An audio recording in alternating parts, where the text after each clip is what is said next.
And now it is time for History Strikes Back. Well, today is Easter Sunday, April 20th, 2014, and I just got leveled on Only Jerks Got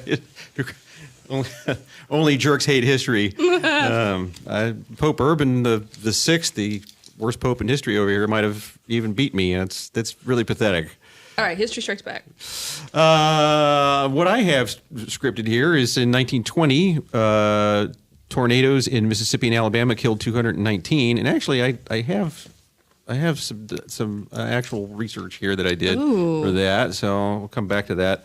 The Nivelle Offensive in 1917, which includes the Second Battle of Aisne and the Third Battle of Champagne, ends in French failure. They weren't busting out any champagne after that one, I guess. All right. I guess the Germans were busting out the champagne. Yeah, letting you down. And then in 1871, we have the Third Enforcement Act. Mm-hmm. Now, what was the Third Enforcement Act? The Third Enforcement Act. I'd like to read this to you because I was curious to know what the Third Enforcement Act was myself. Also known as the Ku Klux Act. The Third Enforcement Act was designed to prevent individual state officials or organized conspiracies from depriving persons of their civil rights, particularly in the South where the Ku Klux Klan rode. Where the Civil Rights Act of 1866 had permitted a criminal remedy, this measure allowed the offended party to take action in civil court too. It also defined conspiracy as two or more persons using the public roads, wearing disguises, or violating the property of another to deny someone his civil rights. It permitted the president to use the Army and Navy as a posse comitatus to assist U.S. Marshals or enforce court orders independently and to suspend temporarily the writ of habeas corpus. That's a big deal. Any official who failed to use his office to prevent a violation of this measure was declared liable with fines of $1,000 or more and jail terms of 1 year to life if the offended citizen lost his life. So it was protecting the Ku Klux Klan? No. Oh. No, not at all. Oh, keeping them from... Oh, the opposite. Yeah. Oh, cool. Yeah. Okay, I misunderstood. Yeah.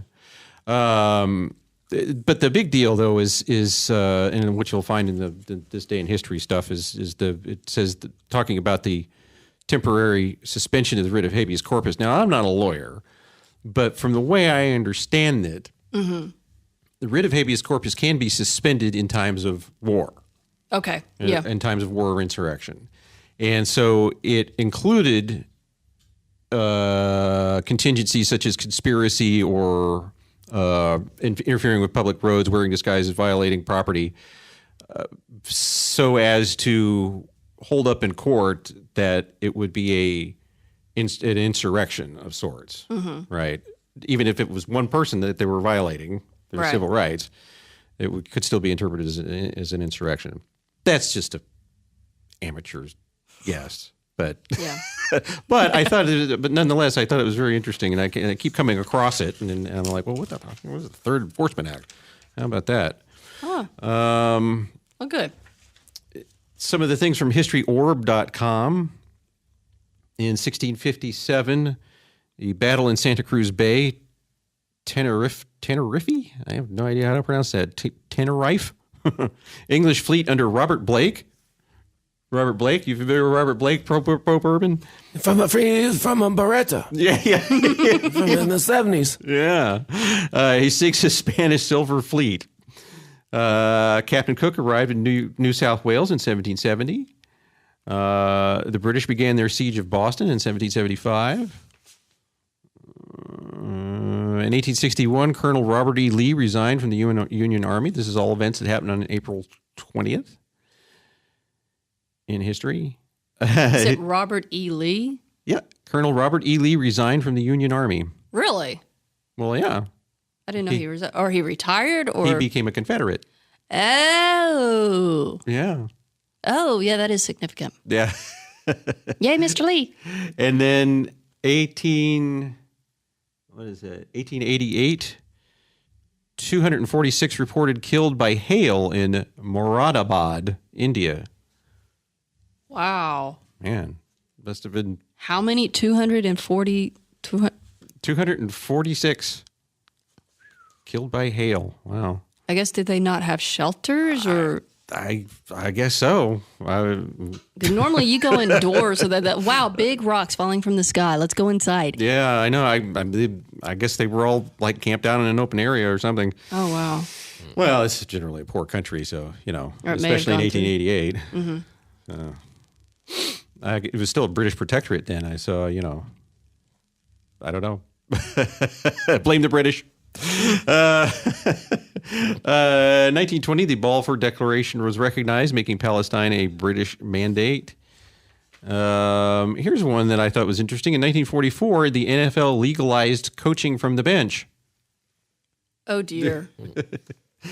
And all moms That's a very everywhere, interesting. yeah, all moms everywhere rejoiced. So is that like so who could coach from the bench? Just the coaches or dads or That's all it anyone? says. NFL legalized coaching from the bench. Oh, You want to look that one up? Yeah, I'm going to look that one up. What year, 1944? 1944.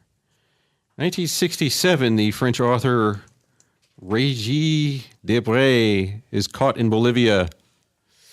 Ooh, I don't know who Régis Got to Debray doing is. what? Yeah, exactly. Inquiring minds want to know.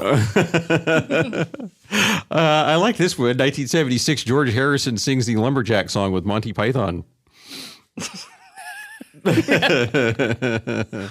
I love that song. Yeah, how about that? The Lumberjack Song. And here's one for you, Pope Urban. 1993, Uranus passed Neptune. It only happens once every 171 years. I always waited for that moment. Did you find something about the illegal coaching in the NFL? I'm working on that. It's not being easy to find. Oh, here we go. I don't think I have a book this week. Let me look over Well, I found what I have here in front of me. In 1947, Frederick Ix becomes king of Denmark. Frederick the Ninth, I believe. King of Denmark. I mean, that'd be a cushy job, wouldn't it?